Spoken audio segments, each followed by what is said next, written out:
pinag-uusapan sa loob ng bahay ni Kuya habang nakakabuo ng dream team ng cheer dance routine.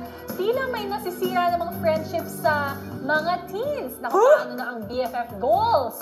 Narito, tingnan natin. Kaya ako mga nangyayari dito. Minsan naninibago na ako. Masabi ko lang, Kuya, nahihirapan lang ako. Isa akong kaibigan. Simula lumabas kami. Every time na masaya ako sa iba, nalulungkot siya. Hindi ko alam, bigla na lang yung magagalit. Hanggang sa nahirapan na ako kung paano ako maka-adjust.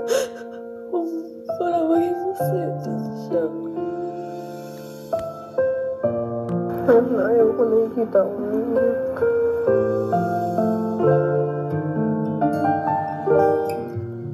Sakit. Ang dami nang ang dami nang nagme-message sa atin.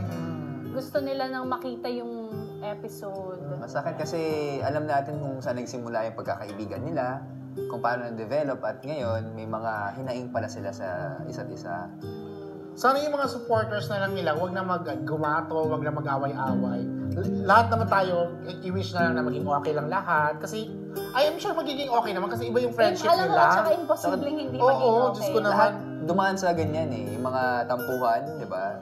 Parang yung di pagkakaintindihan na yan, mas maliliwanagan yung isa't isa sa loob ng bahay nito. Hindi, at saka for me walang friendship na hindi dumaan sa isang pagsubok. Yes. And nagiging mas matatag lang yung pagkakaibigan pag nalampasan. dahil doon. Dahil sa mga ganyan. So, ang patuloy pa rin ang Kiss Me forever. Yes. Forever. BFF goals pa rin sila. Ganda na, Kiss Me for Reps. For reps. Ayos. Yan talaga. Pero yung episode mamaya, yan ang kailangan yung tutukan. Team Online!